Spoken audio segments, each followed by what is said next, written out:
నమస్తే తెలుగు రాజ్యానికి స్వాగతం. నేను మీ సంధ్య. ప్రస్తుత సమాజంలో పుట్టిన మనిషి దగ్గర నుంచి చనిపోయే ముసలి వాళ్ళ వరకు జబ్బులు లేని వాళ్ళు లేరు అని అంటే వినడానికి కొంత వింతగా ఉన్న జరుగుతున్న ప్రస్తుత పరిస్థితులు చూస్తే అవునని ప్రతి ఒక్కరూ అనాల్సిందే. పుట్టిన బిడ్డకు కూడా ఏదో ఒక జబ్బు ఉండడం కావచ్చు, ఏదో ఒక ఇబ్బందితో పుట్టడం కావచ్చు. ఏంటండి ఇది? అంటే మనం జబ్బుల్ని కొని తెచ్చుకుంటున్నామా? అసలు పుట్టిన బిడ్డతోనే ఆ జబ్బులు స్టార్ట్ అవ్వడం ఏంటి? దీనికి సంబంధించి పరిష్కారాలు ఏంటి? ఎక్కడ మనం తప్పులు చేస్తున్నాం తెలుసుకునే ప్రయత్నం చేద్దాం. ఇదే అంశానికి సంబంధించి ముఖ్యంగా పిల్లల విషయంలో మనం తీసుకోవాల్సిన జాగ్రత్తలు ఏంటి, ఆ తర్వాత మిడిల్ ఏజ్ వాళ్ళు కావచ్చు, ఓల్డ్ ఏజ్ వాళ్ళు కావచ్చు, ఆహారపు అలవాట్లో ఎలాంటి జాగ్రత్తలు తీసుకోవాలి, పూర్తి విశ్లేషణ తెలుసుకునే ప్రయత్నం చేద్దాం. అనలిటికల్ సర్జన్ డాక్టర్ ఉపేందర్ గారు మనతో ఉన్నారు. ఆయన అడిగి మరి వివరాలు తెలుసుకుందాం. అలాగే మీకు కనుక డైజెషన్కి సంబంధించి కావచ్చు, లేదు గ్యాస్ ట్రబుల్స్, ఫుడ్కు సంబంధించి ఎలాంటి డౌట్స్ ఉన్నా సరే కామెంట్ రూపంలో మాకు తెలియజేయండి. మీ ప్రతి ఒక్క ప్రశ్నకి మా ఛానల్ ద్వారా డాక్టర్ గారు సమాధానం చెప్తారు. చూస్తున్న వాళ్ళు ఎవరైనా సరే సుదీర్ఘకాలంగా బాధపడుతున్న వాళ్ళైనా, చాలా హాస్పిటల్స్ తిరిగాము ఎక్కడ ఉపశమనం దొరకట్లేదు అనుకున్నా సరే మీ సమస్యను మాకు కామెంట్ రూపంలో తెలియజేయండి. డాక్టర్ గారు చెప్పినవి పాటించిన తర్వాత మీకు ఆ సమస్యకు పరిష్కారం దొరికితే Guru Ayur care hospital clinic number screen మీద స్క్రోల్ అవుతూ ఉంటుంది. దానికి కాల్ చేసి డాక్టర్ గారు అపాయింట్మెంట్ తీసుకొని నేరుగా ఆయనతోనే మాట్లాడచ్చు. ఉపేందర్ గారు నమస్తే. నమస్కారం. నిజంగా చెప్పడానికి బాధగా ఉన్న ప్రస్తుతం మనం ఉన్న పరిస్థితిలో అయితే పుట్టిన పిల్లల దగ్గర నుంచి జబ్బులు మొదలవుతున్నాయి. అసలు ఎందుకు ఈ జబ్బులు, లేకపోతే రకరకాల వ్యాధులు కావచ్చు, లేకపోతే మనిషి శరీరంలో ఏదో ఒకటి పుట్టడం కావచ్చు, ఎందుకు స్టార్ట్ అవుతుంది అసలు? జనరల్గా ఏంటి అంటే జబ్బులు మన ఏదైనా డిసీజెస్ కానీ ఇంకా సిమ్టమ్స్ కనిపించిన ప్రైమరీ స్టేజ్లో కానీ మనకు ఏంటి, ఒకప్పుడు ఎలా అనాలిసిస్ చేసేవాళ్ళం, తీసుకునే ఫుడ్, వాతావరణము, లేకపోతే వాళ్ళకు వంశపారంపర్యంగా ఏదైనా కంప్లైంట్ ఉండి అది క్యారీ ఫార్వర్డ్ అవుతున్న వాళ్ళకి కంప్లైంట్స్ లాగా ఇలా మనం డివైడ్ చేసుకునే వాళ్ళం. కొన్ని సంవత్సరాల తర్వాత వాళ్ళు చేసే పని వల్ల కూడా జబ్బులు వస్తున్నాయి, కొన్ని డిసీజెస్ వస్తున్నాయని కొంచెం ఐడెంటిఫికేషన్, దాని మీద కూడా రీసెర్చ్ జరిగింది. అవును. ఈ 4 విషయాలు పక్కకు పెడితే ప్రజెంట్ ఇప్పుడున్న సిచ్యువేషన్ అంటే ఇప్పుడున్న మనకు ప్రజెంట్ నడుస్తున్న దాంట్లో ఏంటి, ఎక్కువ మందిగా కొత్త కంప్లైంట్స్ చెప్తున్నారు. వాళ్ళ లైఫ్ స్టైల్ అడుగుతాము. అది నాకు ఒక డైలాగ్ గుర్తొచ్చింది. ఈరోజు సంపూర్ణేష్ బాబు గారు ఒక డైలాగ్ అన్నారు, మనం మనలాగా బతకడానికి పెద్ద ఖర్చేం కాదు, ఎదుటి వాళ్ళలాగా బతకడానికే ఖర్చు అవుతుంది అని ఒక మాట అన్నారు. చాలా కరెక్ట్. అదే మన లైఫ్ స్టైల్లో కూడా జబ్బులు తీసుకురావడానికి కారణం అవుతుంది. ఎలా? ఎందుకంటే చాలా మంది డైట్స్, చాలా డిఫరెంట్ డైట్స్ చెప్తుంటారు. అది వినడానికి కూడా మాకు నవ్వు వస్తుంటుంది. మేము ఏదైనా అన్నామనుకోండి, ఈయన డాక్టర్ కాబట్టి ఇలా కావాలని మాట్లాడుతున్నారు, ఈయన మందులు రాయడానికి కావాలని మాకు ఏదో చెప్తున్నారని అనుకుంటారు.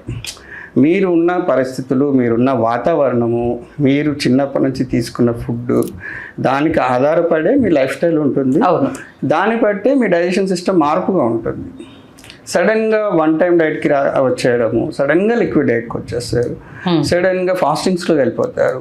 అదేదో 48 hours ఫాస్టింగ్ అంటారు, 24 hours అంటారు, మేము లిక్విడ్ డైటే తీసుకుంటాం సార్ అంటారు, హైగా ప్రోటీన్ తీసుకుంటున్నామని చెప్తారు. అంత ప్రోటీన్ ఫుడ్డే లిస్ట్ చెప్తుంటారు మాకు. అసలు ఇవన్నీ ఎందుకు ఫాలో అవుతున్నారు? మీ బాడీకి ఎంత ప్రోటీన్ అవసరం ఉందో అంతే తీసుకోవాలి. ఎక్కువ ప్రోటీన్ తీసుకున్నా జబ్బు వస్తుంది, మీకు ఎక్కువగా విటమిన్స్ తీసుకున్న ప్రాబ్లం వస్తుంది. ఆర్గాన్స్ వాటి పని అవి చేసుకోవాలి కదా. మీరు తినాలి, ఏ టైంకి తినాలి, ఎన్నిసార్లు తినాలి, మీరు చేసుకునే విధానం. ఇప్పుడు బయట మార్కెటింగ్లో తిరిగే వాళ్ళు ఉంటారు, వాళ్ళు ఎక్కువ కష్టపడతారు, ఖచ్చితంగా 3 సార్లు తినాల్సిన అవసరం వస్తుంది. అవును. చాలా వెయిట్ లిఫ్ట్ చేసేవాళ్ళు, హార్డ్ వర్క్ చేసేవాళ్ళు ఉంటారు, వాళ్ళు ఖచ్చితంగా ఎక్కువ వాటర్ తీసుకోవాలి, ఎందుకంటే బాడీ డీహైడ్రేట్ అయిపోతుంది. దానికి అనుకూలంగానే ఫుడ్ తీసుకోవాలి. వాడు ఉదయం అంతా కష్టపడి వస్తే నైట్ నువ్వు అన్నం తింటే నీకు షుగర్ వస్తుందంటే కదా, వైట్ రైస్ తీసుకోవద్దు అని చెప్పి ఒక 2 చపాతీలు పెడితే నెక్స్ట్ డే వాడు వర్క్ ఎలా చేయగలుగుతాడు? అవును. ఎవరికైనా వాళ్ళు చేసే పని బట్టి, వాళ్ళు కడే కష్టం బట్టి వాళ్ళకి ఎంత ప్రోటీన్ ఖర్చు అవుతుంది, ఎంత అవసరం వాడికి దాన్నే ఇస్తాం మనం. ఓన్లీ ప్రోటీన్ తీసుకుంటే షుగర్ రాదు, బీపీలు రావు, థైరాయిడ్ సమస్యలు పోతాయి, స్కిన్ గ్లో ఉంటుంది. ఇలాంటివన్నీ వాళ్ళు ఏంటి అంటే ఒకటి ఆలోచించేసుకొని వాళ్ళు ఇక్కడ చూసేసుకొని ఎవరి సలహా ఉండదు. సడన్గా ఒక ప్రాబ్లం వస్తుంది. మేము హిస్టరీలో వాళ్ళు అడుగుతుంటాము, మీరు ఏమన్నా ఈ మధ్యలో ఏమన్నా మార్పులు చేసుకున్నారా హ్యాబిట్స్లో కానీ? ఫస్ట్ రాగానే ఖచ్చితంగా ఉంటుంది. ఇది అడుగుతాం మేము. ఫస్ట్ హిస్టరీ అడుగుతాం, ఎప్పటి నుంచి సఫర్ అవుతున్నారమ్మా, ఇంకా ఏమైనా కంప్లైంట్స్ ఉన్నాయా? ఓకే, సడన్గా అనిపించింది సార్ అంటే ఈ మధ్యలో మీరు ఏమన్నా వర్క్ స్టైల్ చేంజ్ అయిందా, లైఫ్ స్టైల్లో చేంజెస్ ఉన్నాయా, ఫుడ్లో మార్పులు వచ్చాయా, ఇలాంటివి చాలా కంప్లైంట్స్ మేము అడుగుతుంటాం. అడిగిన తర్వాత ఓకే ఇక్కడ నుంచి వస్తుంది, మీరు ఎందుకు తీసుకుంటున్నారమ్మా అని ఒకటే క్వశ్చన్ అడుగుతాం. ఏ డాక్టర్ అంటే కామన్, అది ఆయుర్వేదిక, అలోపతిక, హోమియోపతినా, యునానినా పక్కకు పెట్టండి. డాక్టర్ని డయాగ్నోస్ చేయాలి అంటే ఖచ్చితంగా మీ లైఫ్ స్టైల్ ఏంటి. అంతే కదా. స్నీజింగ్ కంప్లైంట్ ఉండే వాళ్ళు వచ్చి నేను ఏసీలో వర్క్ చేస్తాను సార్, మీరు ఏదో 2 డ్రాప్స్ ఇవ్వండి, ముక్కులో వేసుకుంటాను, నాకు స్నీజింగ్ వెళ్ళిపోవాలంటే ఎలా కుదురుతుంది? అవ్వదు కదా. మీకు చల్లటి గాలి ముక్కులోకి వెళ్ళకూడదు అన్నప్పుడు దాని జాగ్రత్తని తీసుకోవాలి. అలాగే మీకు ఏ ప్రాబ్లం అయితే ఉంది, ఎక్కడ మెడికేషన్ అవసరమో, ఎక్కడ ప్రోటీన్ అవసరమో, ఏ డాక్టర్ కూడా డైట్ చెప్పకుండా పేషెంట్ని బయటికి పంపడు. ఇది కామన్. అది ఎప్పుడు మీ పరిస్థితి బాగుపడ్డ తర్వాత, మీకున్న ప్రాబ్లం ఏదైతే హెల్త్ ఇష్యూ క్యూర్ అయిన తర్వాత అప్పుడు మేము ఆ డైజెషన్కి సంబంధించి, డైట్కి సంబంధించి మీ బాడీకి ఏం అవసరం, ఎంత వైటమిన్స్ అవసరం, ఎంత ప్రోటీన్స్ అవసరం, అది ఎలా తీసుకోవాలి, ఒక వీక్లో ఎన్నిసార్లు తీసుకోవాలనేది మేము షెడ్యూల్ చేసి ఇస్తాం. It's a common point. A doctor అయినా కూడా డైట్ చెప్పకుండా పేషెంట్కి ప్రిస్క్రిప్షన్ ఇచ్చే ప్రసక్తే ఉండదు. అన్నీ తినొచ్చు అనే కండిషన్ కూడా ఉంటుంది, అది మేమే డిసైడ్ చేస్తాం. ఎందుకు అంటే డయాగ్నోస్లో మీకు ఎలాంటి రెస్ట్రిక్షన్ లేదు అని తెలుస్తుంది. ఓకే, మీరు అన్నీ ఫాలో అయిపోండి, అన్నీ తీసేసుకోండి అని చెప్తాం. అది కామన్ పాయింట్. అంటే ఇప్పుడు ఎలా అయిపోయిందంటే వ్యవస్థ, ఎక్కువ తిన్నా కష్టమే, తక్కువ తిన్నా కష్టమే, ఎలా తినాలో తెలియకపోవడం పెద్ద సమస్య అవుతుంది. ఓకే, అంటే ఎలా తినాలంటే ఎదుటి వాళ్ళలాగా తినకూడదు ఫస్ట్. ఓకే, ఎదుటి వాళ్ళు, మేము ఒక విషయం చెప్తాను. Aged persons more than 50 years 60 years వాళ్ళు వస్తారు, జాయింట్ పెయిన్స్ అని వస్తారు. అండ్ నాకు ఫస్ట్ చెప్పేది ఏంటంటే, నేను మార్నింగ్ లేవగానే మా ఫ్రెండ్స్తో కలిసి వాకింగ్ వెళ్తాను సార్, పార్క్లో ఒక 3 to 4 kilometers నడుస్తానండి. మీ ఫ్రెండ్స్ నడిస్తే 4 kilometers నువ్వు నడవాలని ఏం లేదు కదా. అంతే కదా.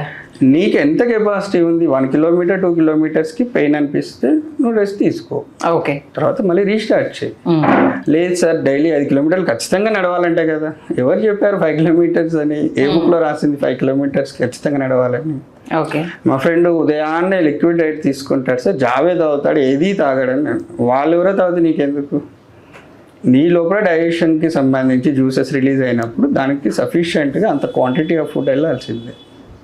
నెక్స్ట్ ఏంటి సార్, మా friend only protein and chicken తింటున్నాడు సార్, ఏం తినడంట, రైస్ తినడంట, నేను అదే తింటున్నాను. అది ఎలర్జీ అయితే నీ కండిషన్ ఏంటి? ఎలర్జీస్ డెవలప్ అవుతాయి, లేకపోతే పైల్స్ రావచ్చు, irritable bowel syndromes, inflammation develop అయిపోవచ్చు పేగులలో. ఇలాంటివన్నీ కారణాలు. ఆ ఫుడ్ మీకు సూటబులా కాదనేది మీరు సెలెక్ట్ చేసుకోనందుకే కదా డాక్టర్ని కానీ డైటీషియన్ కానీ మీరు కన్సల్ట్ అవుతున్నారు. ఇప్పుడు ఏ ఫుడ్ అయితే మీకు సూటబులా కాదా అనేది ఎవరు డిసైడ్ చేస్తారు? పర్టికులర్గా ఆ ప్రొఫెషన్ ఉన్న వాళ్ళు మాత్రమే చెప్తారు. మీరు ఆ కండిషన్లో ఉన్నారా లేదా అనేది మీరు ఎనాలిసిస్ చేసుకోవాలి. లిక్విడ్ డైట్ తీసుకుంటే ఎర్లీగా డైజెషన్ అవుతుంది, ప్రోటీన్ డైట్ తీసుకుంటే గ్లూకోజ్ రాదు, కార్బోహైడ్రేట్స్ తీసుకున్నప్పుడు ఈ పలానా టైప్లోనే తీసుకోవాలి, మిల్క్ షేక్స్ చాలా హెల్ప్ అవుతాయి. ఇలాంటివన్నీ ఎవరు చెప్తున్నారో మాకైతే అర్థం కావట్లేదు. ఎందుకు అంటే ప్రతి పేషెంట్లో 100లో 90 మంది పేషెంట్లు మాకు చెప్పే కంప్లైంట్స్లో డైట్ వల్ల డైజెషన్ సిస్టమ్ చాలా డిస్టర్బ్ అవుతుంది. ఒక్కసారి మీకు డైజెషన్ సిస్టమ్ డిస్టర్బెన్స్ వచ్చిన తర్వాత దాన్ని రెగ్యులర్ చేయడానికి కొన్ని నెలలు పడుతుంది. అంటే ఏం డిస్టర్బెన్సెస్ ఉంటాయి డైజెషన్ సిస్టంలో? ఇప్పుడు నేను డైలీ 3 పూటలు రైసే తీసుకున్నాను, నాకు మా ఫ్యామిలీలో టిఫిన్లు అంటే తెలియదు. ఉదయం లేచినప్పుడు నేను అన్నం తింటాను, మంచిగా పప్పు, చారు, పచ్చడి, పెరుగు ఇవన్నీ వేసుకొని తింటాను. మధ్యాహ్నం అదే, రాత్రి అదే. నేను కంటిన్యూ చేశాను, నాకేం పెద్ద ప్రాబ్లం రాలేదు. వేరే వాళ్ళు చూసి నేను చేంజ్ చేశాను. ఎలాంటి ప్రాబ్లమ్స్ వస్తాయి? అది గుడ్ క్వశ్చన్. దీంట్లో ఏంటి అంటే ఇప్పుడు మీరు 3 times తీసుకుంటారు. 3 times తీసుకునేటప్పుడు మీకు ఒక లిమిటేషన్ తెలుస్తుంది. మార్నింగ్ ఎంతవరకు తినగలిగితే స్టమక్ ఫుల్ అవుతుంది అనేది మీకు ఐడియా ఉంటుంది. సో ఆ పాయింట్లోనే ఆపుతారు కానీ ఎక్కువైతే తీసుకోరు కదా. అవును. ఓకే, ఎక్కువ తీసుకున్నా కూడా ఎప్పుడు దాన్ని మళ్ళీ నెక్స్ట్ ఫుడ్ ఎప్పుడు తీసుకోవాలని మీకు ఒక ఆలోచన ఉంటుంది. అంటే కడుపు సిగ్నల్ ఇచ్చేస్తుంది, ఆకలి ఫుడ్ అయిపోయింది అని. ఒకవేళ తింటే ఏం చేస్తారు, మధ్యాహ్నం క్వాంటిటీ కొంచెం బ్యాలెన్స్ చేసుకుంటారు, అంతేకాని మొత్తం అయితే మానేయరు కదా. అవును. థర్డ్ థింగ్ కూడా అలాగే, నైట్ తీసుకునే దాంట్లో కూడా అడ్జస్టబుల్గా ఉంటుంది. బట్ దీంట్లో మీరు ఎక్కడ లిక్విడ్ యాడ్ చేయరు, ఎక్కడ ప్రోటీన్స్ యాడ్ చేయరు, ఎక్కడ మిల్క్ షేక్స్ యాడ్ చేయరు. ఇంట్లో ఏది ఉంటే తింటారు. అది కామన్, అది హెల్తీ డైట్. ఇప్పుడు 3 times తిన్న వాళ్ళు ఎవరు ఒబేగా ఎంత లావుగా ఉండి కనిపించేసి ఓవర్ వెయిట్ ఉన్న వాళ్ళు లేరు. ఒక్క పూట తిన్న వాళ్ళు ఎవరు బక్కగా స్లిమ్గా కనిపించే వాళ్ళు లేరు. అవును. ఇక్కడ వెయిట్ గెయిన్ లాస్ అనేది ఒక మార్కెటింగ్ స్ట్రాటజీ అంతే.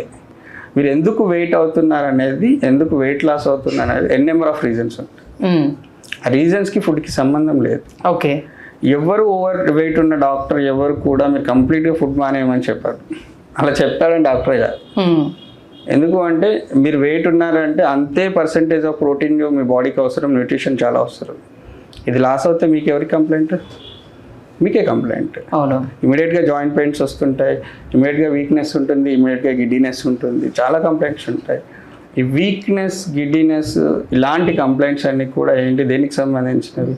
సఫిషియెంట్ లో మీకు న్యూట్రిషన్ డెఫిషియన్సీ ఉంది, వైటమిన్ డెఫిషియన్సీ ఉంది, మినరల్ డెఫిషియన్సీ ఉంది. ఇలాంటి డెఫిషియన్సీలు ఉండడం వల్లే మీకు ఈ జాయింట్ పెయిన్స్ కానీ, వీక్నెస్ కానీ, గిడ్డీనెస్ కానీ ఇలాంటి కంప్లైంట్స్ వస్తూ ఉంటాయి. ఓకే. దీనికి వీళ్ళు అడిషనల్గా ఫుడ్ బాగా కంట్రోల్ చేశారనుకోండి, ఏమవుతుంది? కంప్లైంట్స్ పెరుగుతాయి, మళ్ళీ మెడిసిన్ మీదే డిపెండ్ అయిపోవాలి. వీక్నెస్ కావచ్చు, పెయిన్స్ కావచ్చు, డబుల్ అవుతాయి. మళ్ళీ అప్పుడు మెడిసిన్ మీదే డిపెండ్ అవ్వాల్సి వస్తుంది. నేను ఫుడ్ మానేసి ఎగ్జాక్ట్లీ తగ్గాను అన్న వాళ్ళని చూపించాను. నాకు ఎలాంటి హెల్త్ ఇష్యూ ఉండొద్దు. నేను వెయిట్ లాస్ అయ్యాను కాదు, హెల్త్ ఇష్యూస్ లేవండి, నేను ఫుడ్ ఒకసారి తిన్నాను అందుకే ఎంత హెల్తీగా ఉన్నాను, బక్కగా ఉన్నానని ఒకరిని చెప్పానండి. డైట్ ఫాలో అవుతూ మీరు అన్నట్టుగా వెయిట్ లాస్ అయ్యి ఎలాంటి హెల్త్ ఇష్యూస్ లేకుండా ఉన్నవాళ్ళు సాధ్యమంటారా? అదే చెప్పమంటున్నాను. ఇప్పుడు ఏంటి అంటే మనం ఫస్ట్ చూసేది ఎవరు? సినిమా వాళ్ళని చూస్తాం. అవును. రీసెంట్గా కూడా మన ఒక చైల్డ్ ఆర్టిస్ట్ ఒక ఇంటర్వ్యూలో చెప్పాడు, ఎంత 120 kgs ఏమో వెయిట్ గెయిన్ అయిపోయాడంట. అరౌండ్ ఒక 1 year వరకు 1 day మీల్ చేశాడంట ఓన్లీ. ఆల్మోస్ట్ ఆల్ ఇప్పుడు ఒక 60 kgsకి వచ్చాడంట 1 day మీల్ చేసి. తర్వాత నైట్ టైం ఒక ప్రోటీన్ షేక్ తాగుతాడంట. నాది సెట్ అయిపోయింది, నేను చాలా కంప్లీట్ వెయిట్ లాస్ అయిపోయాను అని చెప్పాడు. అది బాగా ట్రెండ్ అయింది, అది 1 day మీల్ అనేది. ఓకే. ఇప్పుడు 1 day మీల్ అంటే మీరు చిన్న ఎగ్జాంపుల్ చెప్తాను. తన లైఫ్ స్టైల్ ఏంటి, తన ఏంటి అసలు? యాక్టర్. సో తనకు యాక్టింగ్ మీద కాన్సన్ట్రేషన్ కాబట్టి దానికి సంబంధించిన ఫిట్నెస్ చూసుకుంటాడు. అవును. వేరే జాబ్స్కి అయితే వెళ్ళడు. సో తనకి ఆ కంపాటబుల్ ఫుడ్. మళ్ళీ నైట్ తను ఏం చేస్తున్నాడు? మిల్క్ షేక్ తాగుతూ ఏదో ప్రోటీన్, అంటే వీక్నెస్ కోసం మళ్ళీ బ్యాలెన్స్ చేయాలి కాబట్టి ఏదో ఒకటి తీసుకుంటున్నాడు. సో అదేంటి, తను ఎక్కడ ఫుడ్ కంట్రోల్ ఏం లేదు, క్వాంటిటీలో తగ్గింది.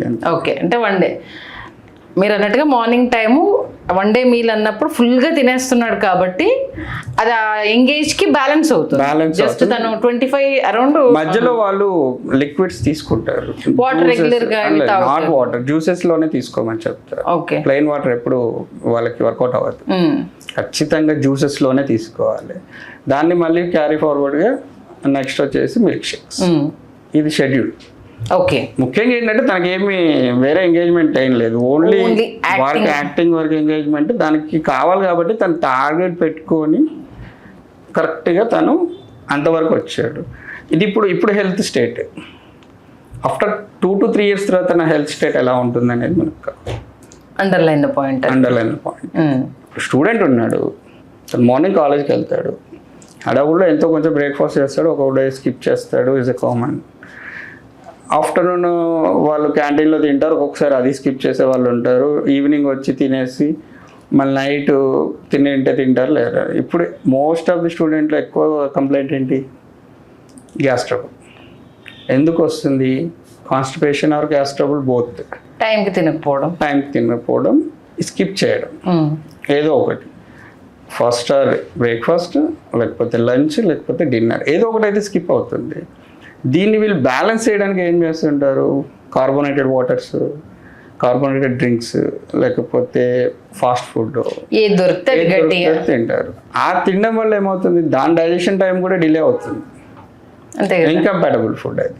ఇంకంపాటబుల్ ఫుడ్ తోటి డైజెషన్ ఇష్యూస్ ఎక్కువ అవుతూ ఉంటాయి. సో దానికి ఫర్దర్ స్టేజెస్లోనే వీళ్ళు సఫర్ చేసేవి కానీ పైల్స్, ఫిస్టులాస్, ఫిషర్స్ కానీ, హైపర్ యాసిడిటీ కానీ, నెక్స్ట్ ఏదన్నా IBS complaint, severe bloating, pain, stomach pain, ఇవి కామన్.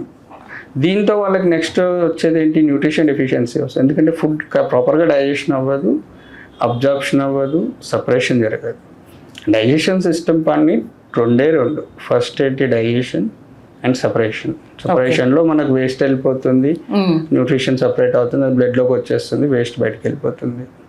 సో ఈ ప్రాపర్ ఫంక్షన్స్లో వాళ్ళు చేసేది ఏంటి, తీసుకునే ఫుడ్ కంపాటబుల్ ఫుడ్ అంటే easy digestible very good food ఉంటే ఈ సపరేషన్ అనేది సింపుల్గా జరిగిపోతుంది, దాని నుంచి ఎలాంటి డిసీజెస్ రావు.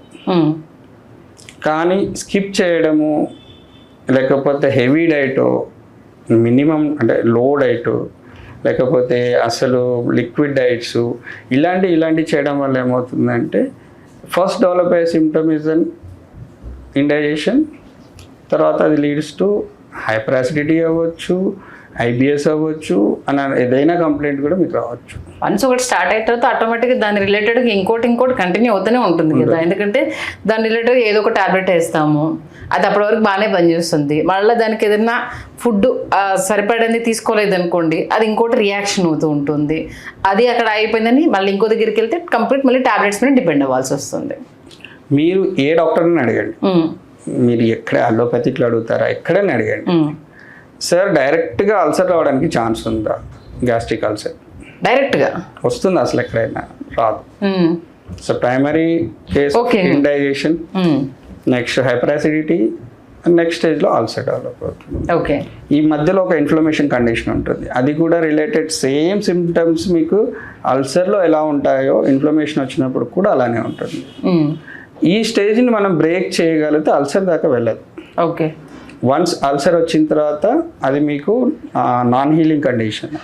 అల్సర్ టూ పెయిన్ కదా, పెయిన్ అది నాన్ హీలింగ్ రావడానికి చాలా టైం పడుతుంది. అంటే నాన్ హీలింగ్ స్టేజ్లో ఉన్నాక హీలింగ్ అవ్వదు, ఇక ఆ నాన్ హీలింగ్ స్టేజ్కి టైం పడుతుంది, అది హీల్ అవ్వడానికి ఇంకా టైం పడుతుంది. ఓకే, సో వీళ్ళేంటి ఫస్ట్ మనకు ఇండైజెషన్ కంప్లైంట్, నేను అల్సర్ వచ్చిన ప్రతి పేషెంట్కి ఒకటే చెప్తాను, నీకు దీనికంటే ముందు ఎలాంటి సిచ్యువేషన్స్లో ఉన్నావు, బర్నింగ్ సెన్సేషన్, బ్లోటింగ్ ఎక్కువ ఉండేదా, ఏదైనా తింటే వామిటింగ్ లాగా వచ్చేదా, ఇలా కొన్ని అడుగుతుంటాం, వాళ్ళు అన్నీ స్కిప్ చేస్తుంటారు. ఎందుకు అంటే సార్ ఓన్లీ మీకు అల్సర్ అని చెప్పని అల్సర్కే ట్రీట్ చేయండి.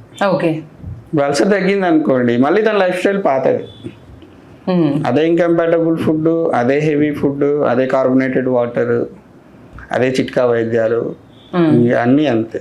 మళ్ళీ అల్సర్ వస్తేనే డాక్టర్ గుర్తొస్తాడు అంతే. ఓకే, సో ఇది చిన్నవి ఏంటి అంటే వీళ్ళు రూట్ ఎక్కడ ఉంది అనేది most important. Ayurveda root cause అంటారు, కానీ ఆ రూట్ కాజ్ డయాగ్నోస్ చేయడానికి పేషెంట్ టైం ఇవ్వట్లేడు, సమస్య అదే ఎక్కడో వచ్చింది. నేను గ్యాస్ట్రిక్ అల్సర్ అని అప్రోచ్ అయ్యాను, సార్ ఏంటి డైజెషన్, నీకు అంతకుముందు కడుపులో మండిందా, వామిటింగ్ సెన్సేషన్ ఉంది, ఇవన్నీ ఎందుకు అడుగుతున్నాడు, లేకపోతే పైల్స్ వచ్చాడు, దీనికంటే ముందు మీకు హార్ట్ స్టూల్స్ ఎప్పటి నుంచి ఉన్నాయి, కాన్స్టిపేషన్ ఉందా, ఇవన్నీ అడగొద్దు. గన్ షాట్, మీకు అల్సర్ అయినా అల్సర్కి మంది ఇవ్వాలి డాక్టర్, పైల్స్ అయినా పైల్స్కి మంది, ఇంతకు తప్పితే వాళ్ళు వేరే ఆలోచించట్లేదు. ఓకే, మీరు డయాగ్నోస్లో ఎంత హెల్ప్ చేస్తే ట్రీట్మెంట్ అంత సింపుల్ అవుతుంది, అంతే కదా. డయాగ్నోసే most important, treatment secondary thing. Diagnosis ప్రాపర్గా లేనప్పుడు మీకు ఎంత బెస్ట్ మెడిసిన్ అన్నా కూడా మీకు రిజల్ట్స్ ఉండవు. ఓకే, ఇదే ఇంపార్టెంట్, దీనికోసమే డాక్టర్. సార్ అంటే ఫుడ్ గురించి మనం ఇంకొక ఎపిసోడ్లో తీసుకుందాం సార్. ఇప్పుడు అల్సర్ అనేది, గ్యాస్ ట్రబుల్ అనేది ఏజ్ నుంచి అసలు స్టార్ట్ అవుతుంది? మ్యాక్సిమం ఏజ్ స్టార్ట్ అయ్యేది మనకు 15 years అబోవ్ వాళ్ళలోనే చూస్తాం. ఓకే, ఎందుకు అంటే ఈ 15 years అబోవ్ ఏజ్ వాళ్ళలోనే సెలెక్టెడ్ ఫుడ్ ఉంటుంది, అంటే వాళ్ళకి నచ్చింది ఎక్కువ తింటారు. ఫస్ట్ థింగ్ అంటే ఫ్రీడమ్ లైఫ్ స్టార్ట్ అయ్యేది అప్పుడే ఉంటుంది. సో వాళ్ళని ఆపే వాళ్ళు కూడా ఉండరు, ఎక్కువ తిన్నా తక్కువ తిన్నా ఎవరు క్వశ్చన్ చేయరు, ఎందుకంటే వాళ్ళు సొంతంగా నిర్ణయం తీసుకుంటారు, వాడే పెట్టుకొని తింటాడు అనే ఆలోచన ఇంట్లో అందరికీ ఉంటుంది.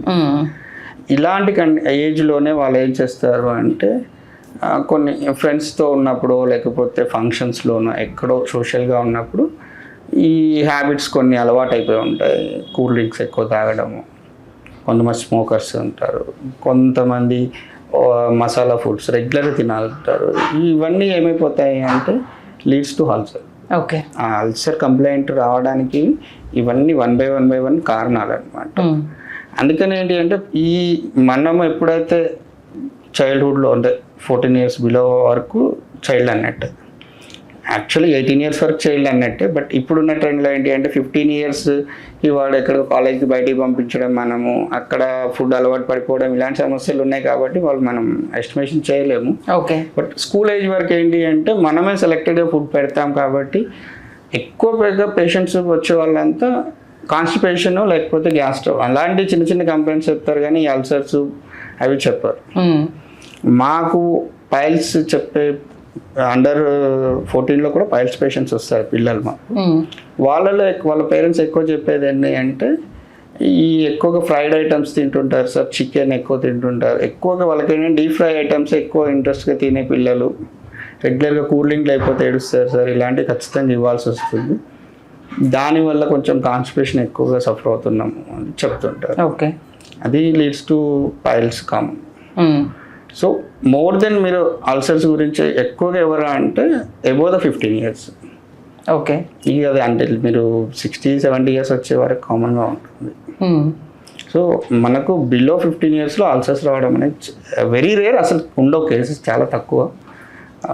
మీరు చెప్పిన దాని ప్రకారం ఆ బిలో 15 years ఏజ్లో ఫుడ్ హ్యాబిట్స్ కంప్లీట్ కంట్రోల్ తప్పిపోయాయి అనుకోండి, అంటే వాళ్ళు బయట ఫుడ్స్కి ఎక్కువ ప్రిఫర్ చేయడం కావచ్చు, జంక్ ఫుడ్స్ తినడం కావచ్చు, లేకపోతే ఫాస్ట్ ఫుడ్స్ ఇవి లేకపోతే తినలేని వాళ్ళు కావచ్చు. ఇప్పుడు చూస్తున్నాం అంటే ఒకప్పుడు పేరెంట్స్ పెట్టిన బాక్స్ మాత్రమే తినేది, తల్లిదండ్రులు ఏది పెడితే అది తినేవాళ్ళు. ఇప్పుడు ఏంటి అక్కడ క్యాంటీన్స్ ఉండడం, ఆప్షన్స్ ఉండడం, ఇది నచ్చకపోతే ఇమీడియట్గా వెళ్ళి ఇంకో ఫుడ్ తినడం, ఇవన్నీ జరుగుతున్నాయి కదా. అంటే అలా అలవాటు అయితే ఏంటి పరిస్థితి? అది ఖచ్చితంగా అల్సర్ కాకపోతే IBS IBD కూడా డెవలప్ కావచ్చు. ఈ ఇరిటబుల్ బౌల్ సిండ్రోమ్స్, పేగుల కదలికలో వాపులు, ఓకే, పేగుల కదలిక మార్పులు అంటే IBS IBD, ఈ రెండు డెవలప్ అయ్యే ఛాన్స్ ఉంటాయి. వీటిలో కూడా అన్కంట్రోల్ మోషన్ ఉండడం, ఫుడ్ మూవ్ అవుతున్నప్పుడు పెయిన్ రావడము, ఇరిటేషన్, సేమ్ అల్సర్కి ఎలాంటి సిమ్టమ్స్ ఉంటాయి అలా ఒక్కొక్కసారి ఫుడ్ డైజెస్ట్ అవ్వక వామిటింగ్స్ కూడా అయిపోతూ ఉంటాయి. ఇలా చాలా కంప్లైంట్స్ ఉంటాయి. అందుకనే మనం ఏం చేస్తాము అంటే ఇప్పుడు మీరు ఏదైతే ఈ 14 years పిల్లలకి ఫస్ట్ 3 years తీసేయండి, 4th year నుంచి మనము కొంచెం రా ఫుడ్ అలవాటు చేస్తాము. వెజిటేబుల్స్ అన్ని మిక్స్డ్ వెజిటేబుల్స్ కానీ నాన్ వెజ్ కానీ అన్ని 4 years ఏవో, 14 అంటే మిగిలింది మధ్యలో 10 years. ఈ 10 years పీరియడ్ని మనం కరెక్ట్గా పిల్లలకి ఫుడ్ అలవాటు చేస్తే అది ఎగ్జాక్ట్గా ఫర్దర్గా వాళ్ళు 15 సంవత్సరాల తర్వాత దాన్ని వాళ్ళు సెలెక్టెడ్గా చేసుకొని తినగలిగితే 90% ఆఫ్ ప్రాబ్లమ్స్ తగ్గిపోతాయి. బట్ ఏంటంటే ఇప్పుడు డాక్టర్స్ దగ్గరకు వచ్చినప్పుడు ఏది చెప్తే ఏది తీస్తారన్న భయంతో ఫర్దర్గా అంటే ఫ్యూచర్ అంతకుముందు జరిగినవి ఏవి క్లియర్గా డాక్టర్కి ఎక్స్ప్లెయిన్ చేయట్లేదు, అంతేనా? అంతే, అది 100%. అసలు ఈ కంప్లైంట్ మేము అడిగిన దాన్ని 90% స్కిప్ చేయడానికే చూస్తారు. ఫర్ ఎగ్జాంపుల్ ఒక పేషెంట్, పైల్స్ పేషెంట్, సార్ మీకు ఎన్ని రోజుల నుంచి ఉంది కంప్లైంట్, నిన్న నైటే సార్ అని చెప్తాడు. ఓకే, నిన్న నైట్ ఉంది, సరే అండి సివియారిటీ లేదు కదా, ఈ సింపుల్ మెడికేషన్ వాడండి. ఆ మెడిసిన్ వాడిన తర్వాత యాక్చువల్లీ పైల్స్లో చాలామంది ఏంటి అంటే ఎందుకు రిపీట్ అవుతున్నాయి, 1 pile పై మల్టిపుల్స్ ఎందుకు వస్తున్నాయి అంటే పైల్స్లో ఎవడైతే బ్లీడింగ్ ఆగడానికి టాబ్లెట్ ఇస్తాడో వాడే గొప్పోడు. ఓకే, అది మెడికల్ షాప్ వాడే కానివ్వండి, డాక్టరే కానివ్వండి, వీళ్ళు బ్లీడింగ్ ఆగిపోయింది అంటే ఓకే పైల్స్ తగ్గిపోయాయి, నెక్స్ట్ డే రోజే బంద్ చేస్తారు, అప్పటికప్పుడు సొల్యూషన్ అంతే. వీళ్ళ కాన్సన్ట్రేషన్ అంతా బ్లీడింగ్ మీదే. బ్లీడింగ్ తగ్గిందంటే పెయిన్ తగ్గిపోతుంది, పెయిన్ తగ్గింది అంటే పైల్స్ లేవు. అది 1 day 2 day అది ఒక మెడికల్ షాప్ వాడా, రోడ్ మీద ఎవడన్నా అమ్ముకునేవాడు ఇచ్చాడు, అదంతా సంబంధం లేదు, అది వాడతారు, ఆ పైల్స్ అలానే ఉంటాయి. మళ్ళీ వీళ్ళకి సివియర్గా కంప్లైంట్ ఏదైనా డైట్లో చేంజ్ వచ్చింది, వీళ్ళు ఫ్రీక్వెంట్గా మోషన్ వెళ్ళట్లేరు, మళ్ళీ వస్తాయి, మళ్ళీ సేమ్ ట్యాబ్లెట్ దాన్ని కంపేర్ చేసుకొని దీనికంటే కొంచెం బెటర్ ఏదైనా ఇవ్వండి అని వాళ్ళని అడగడము, వాళ్ళు అదే వాడడము, అలా అలా అలా మల్టిపుల్గా వాడతారు. అవి ఏ ట్యాబ్లెట్లు వాడినా కంట్రోల్ కానప్పుడు మాత్రమే డాక్టర్ని కన్సల్ట్ అవుతారు. ఓకే, ఇనిషియల్గా మాకు స్టేజ్ 1లో పైల్స్ వచ్చి చూపించే వాళ్ళు, నేను చదువుకునేటప్పుడు grade 1 పైల్స్ చాలా చూసాను, అంటే ఫస్ట్ స్టేజ్. ఇప్పుడు మినిమం పేషెంట్ వస్తే grade 3 grade 4. ఓకే, అంటే మధ్యలో 2 grades ఎక్కడికి పోతున్నాయి, అప్పటికి ఏదో ఒకటి వేసుకుంటే manageable medicine, YouTube social media చిట్కాలు, ఈ మధ్య డాక్టర్లు డబ్బాలు పట్టుకొని చెప్తున్నారు ఇది వేసుకొని పైల్స్ పోతాయని, డాక్టర్లు స్వయంగా చెప్పడం. అసలు ఏ కండిషన్లో పైల్స్ ఉన్నా తెలియకుండా మీరు ఎలా చెప్తారు, ఇంటర్నల్ ఎక్స్టర్నల్, బ్లీడింగ్ ఏంటి, ఇన్ఫెక్షన్ ఉందా లేదా, వీళ్ళు హైజెనిక్ చూసుకుంటున్నారా లేదా, ఇదంతా మీరు ఎనాలిసిస్. ఫిజికల్ ఎగ్జామినేషన్ చేయకుండా ఎలా ఇస్తారు? సరే, కొంతమంది పేషెంట్లకి ఫిజికల్ ఎగ్జామినేషన్ నచ్చదు. ఇప్పుడు యానోస్కోప్ మెథడ్ వచ్చింది, కొలోనోస్కోప్ ఉంది, చేయించుకునే అవకాశం ఉంది కదా. లేదా ఎఫోర్డబుల్గా లేదంటే డాక్టర్ ఫిజికల్గా ఎగ్జామిన్ చేసి మీకు ఈ గ్రేడ్లో పైల్స్ ఉన్నాయండి, జాగ్రత్తగా ఉండండి, సిటీ బాత్ చేసుకోండి, ఎక్స్టర్నల్ అప్లికేషన్ పెట్టుకోండి, డైట్ ఇదే తీసుకోండి, ఒక 1 వీక్ పైల్స్ తగ్గేంత వరకు ఇలాంటి ఫుడ్డే తీసుకోండి, ఈ మెడికేషన్ వాడండి, కంప్లైంట్ పెరగకుండా ఉంటుంది, ఇలాంటి లక్షణాలు చెప్తూ వస్తుంటాం కదా. ఇది కావాలి అంటే మీరు డాక్టర్ దగ్గర కరెక్ట్గా మాట్లాడాలి. ఏ ప్రాబ్లం ఉంది, ఎలా స్టార్ట్ అయింది, ఏ ఫుడ్ తీసుకుంటే ఇలా ఉంది, ఇలాంటివన్నీ చెప్తే మేము కూడా ప్రాపర్గా ట్రీట్ చేయడానికి చాలా హెల్ప్ అవుతుంది. అంటే చాలా పెద్ద సబ్జెక్ట్ డాక్టర్ గారు, లోతుల్లోకి వెళ్ళే ప్రయత్నం చేద్దాము. ఫుడ్కి సంబంధించి అయితే చాలా మంచి ఇన్ఫర్మేషన్ ఇచ్చారు. ఎవరినో కర్ర చూసి వాత పెట్టుకోవడం కన్నా మీకు అలవాటు అయ్యింది, మీకు డాక్టర్ దగ్గరికి వెళ్ళి తెలుసుకొని ఆ డైట్ అనేది ఫాలో అవుతే చాలా బెటర్ అన్న విషయాన్ని చాలా చక్కగా తెలియజేశారు. థ్యాంక్ యూ డాక్టర్ గారు. హలో, తెలుగు రాజ్యం ఛానల్ చూస్తున్నారా? సామాజిక, రాజకీయ, జీవన చిత్రణే తెలుగు రాజ్యం. అతిశయోక్తులు, అసత్యాలు ఉండవు. రాజకీయ కోణం కాదు, ప్రజా కోణమే కొలబద్ద. తెలుగు రాజ్యం వీక్షణ మీ ఉత్తమ అభిరుచికి నిదర్శనం.